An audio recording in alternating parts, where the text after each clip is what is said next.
Welcome to the Salmon Runs YouTube. Enjoy the video. In this video, I will explain how to make chicken stock with chicken bouillon. First, gather your ingredients, including chicken bouillon cubes or powder, water, and any optional aromatics. Next, you will combine these items in a pot and bring them to a gentle simmer.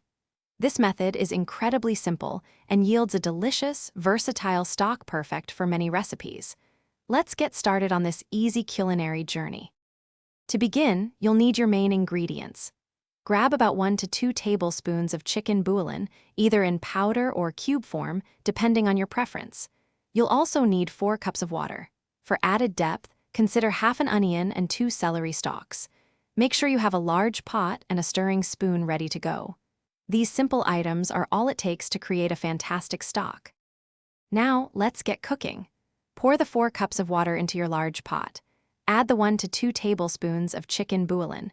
If you're using optional vegetables, toss in the half onion and 2 celery stalks now. Bring the mixture to a gentle simmer over medium heat, stirring occasionally until the bouillon fully dissolves. Let it cook for about 15 to 20 minutes to allow the flavors to meld beautifully.